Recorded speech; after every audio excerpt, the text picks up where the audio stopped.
सभी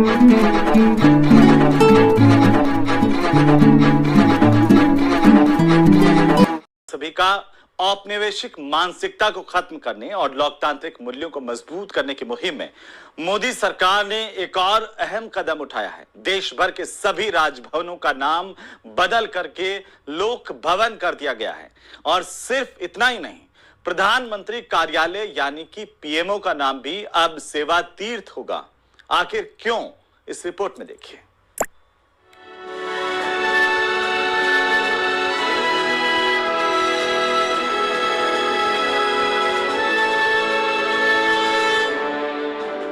दिसंबर 2025 भारत के इतिहास में दर्ज होने वाली तारीख। मोदी सरकार ने देश भर के सभी राजभवनों का नाम बदलकर लोक भवन कर दिया है। और सिर्फ इतना ही नहीं, प्रधानमंत्री कार्यालय यानी पीएमओ का नाम भी अब सेवा तीर्थ होगा। केंद्र सरकार का कहना है कि ये बदलाव सिर्फ नाम का नहीं, सोच का है। सत्ता को शक्ति और विशेषाधिकार का प्रतीक मानने की बजाय इसे सेवा और जिम्मेदारी का प्रतीक बनाने का प्रयास है। राजभवन अब लोक भवन के नाम से जाना जाएगा। पीएमओ अब सेवा तीर्थ है। राजपथ अब कर्तव्य पथ के नाम से जाना जाता है। 7 रेस कोर्स रोड अब लोक कल्याण मार्ग है। सेंट्रल सचिवालय का नाम बदलकर कर्तव्य भवन रखा गया है। दिल्ली में राजपथ था, जिसका नाम इसी सरकार ने बदलकर कर्तव्य पथ कर दिया था। राजपथ से कहीं न कहीं राजपाट जैसा भाव आता था। इसके बाद प्रधानमंत्री आवास, जो कहीं न कहीं 7RCR के नाम से जाना जाता था, उसको 7LKM यानी लोक कल्याण मार्ग बनाया गया। और आपको अब बता दें कि जो नया प्रधानमंत्री कार्यालय बन रहा है, उसको सेवा तीर्थ नाम रखा गया है। दशकों से साउथ ब्लॉक में स्थित प्रधानमंत्री कार्यालय अब नए सेवा तीर्थ कॉम्प्लेक्स में शिफ्ट हो रहा है। ये परिसर वायु भवन के पास बनाया गया है और इसमें 3 आधुनिक इमारतें हैं। सेवा तीर्थ 1, सेवा तीर्थ 2 और सेवा तीर्थ 3। इनमें पीएमओ, कैबिनेट सचिवालय और एनएसए का ऑफिस होगा। ये बदलाव प्रशासनिक कामकाज को तेज और हाईटेक बनाने की दिशा में एक बड़ा कदम है। सरकार का कहना है कि ये नाम परिवर्तन और औपनिवेशिक मानसिकता को खत्म करने और लोकतांत्रिक मूल्य को मजबूत करने का प्रयास है। राज शब्द सत्ता और साम्राज्य का प्रतीक था, जबकि लोक और सेवा जनता और जिम्मेदारी का। ये बदलाव दिखाता है कि शासन का हर कदम जन सेवा के लिए है, न कि सत्ता के सुख के लिए। ये पहली बार नहीं है। मोदी सरकार के पिछले 11 वर्षों में कई अहम नाम बदले गए हैं।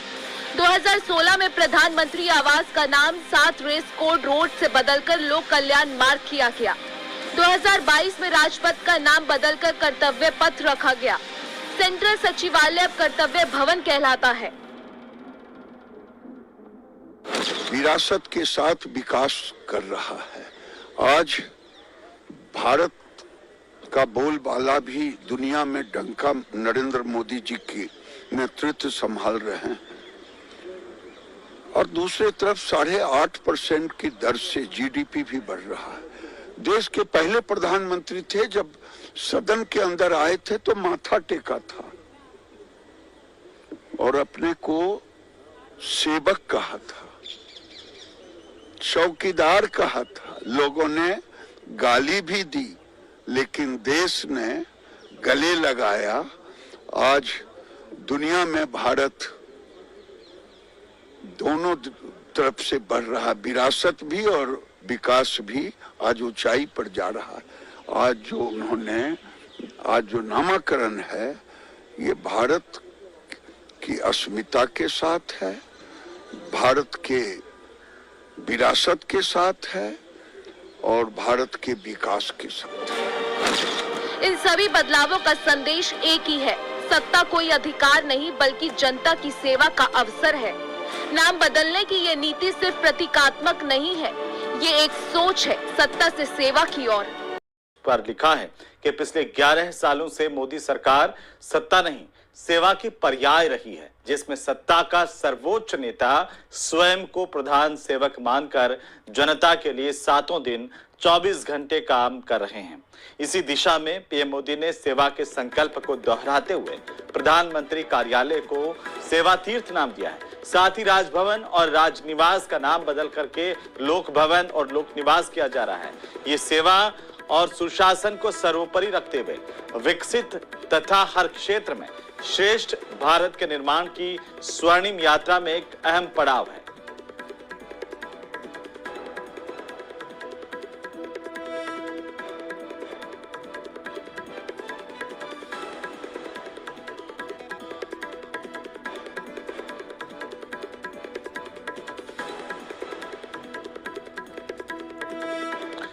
तो पीएमओ का नाम अब बदल चुका है। अब प्रधानमंत्री ऑफिस परिसर नए नाम सेवा तीर्थ से जाना जाएगा। मोदी सरकार के इस ऐतिहासिक फैसले पर कहते हैं कि व्हाट्स इन अ नेम, यानी नाम में क्या रखा है, लेकिन यही नाम आपकी पहचान होती है, आपकी सोच बताती है, आपका उद्देश्य बताती है।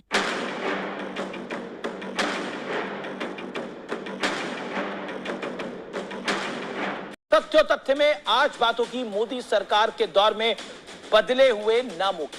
आज हम भारत के उस बदलाव की बात करेंगे जो केवल नाम बदलने तक सीमित नहीं है, बल्कि इसे शासन की सोच और संस्कृति में हो रहे एक गहरे बदलाव के तौर पर देखना है। प्रधानमंत्री कार्यालय यानी प्राइम मिनिस्टर ऑफिस पीएमओ अब एक नए नाम और एक नई पहचान के साथ दुनिया के सामने आएगा, जिसे अब सेवा तीर्थ के नाम से जाना जाएगा।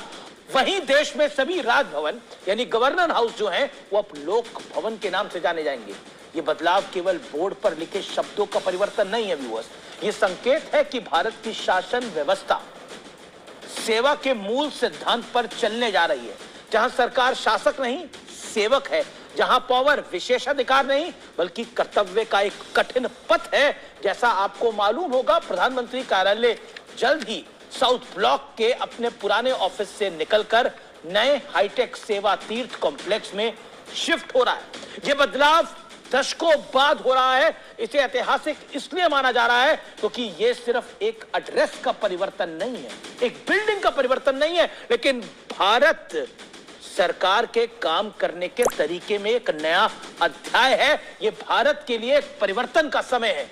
अब राम मंदिर में ध्वजा लगी ना, वो भारत की सांस्कृतिक चेतना का परिचय है और यह भारत की कार्य प्रणाली की चेतना का परिचय है।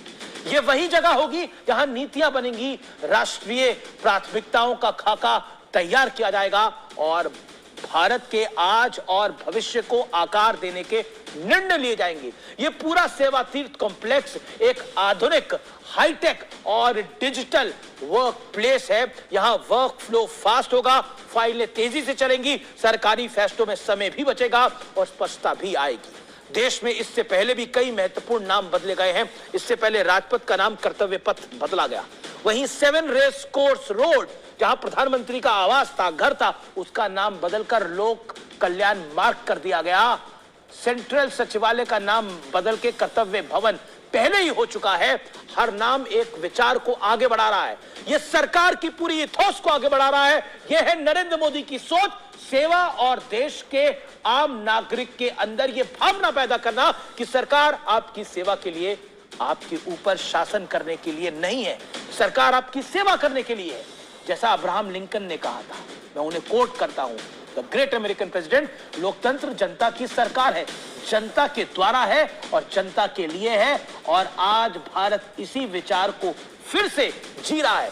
शासन शक्ति नहीं, सेवा है। काफी समय पहले प्रधानमंत्री नरेंद्र मोदी ने अपने भाषण में कहा था वो प्रधानमंत्री की बजाय प्रधान सेवक कहलाना ज्यादा पसंद करते हैं, क्योंकि ये सरकार की सोच है जहां भारत की में सरकार शासक नहीं बल्कि सेवा है, जहां नेता राजा नहीं सेवक है, जहां पावर अधिकार नहीं कर्तव्य है। और यह सरकार एक लॉन्ग टर्म प्लानिंग के साथ काम करती है, जिसकी झलक हर फैसले में दिखाई देती है। आपने देखा 7 रेस कोर्स रोड का नाम कब बदला गया और आज क्या हो रहा है। हमने देखा किस तरह से जनधन खाते खुले और फिर डायरेक्ट बेनिफिट ट्रांसफर हो रहा है, डीबीटी हो रहा है। यही है नरेंद्र मोदी के शासन का अंदाज। हर चीज प्लानिंग व्यवस्था के साथ सीधे डायरेक्ट जनता से संवाद।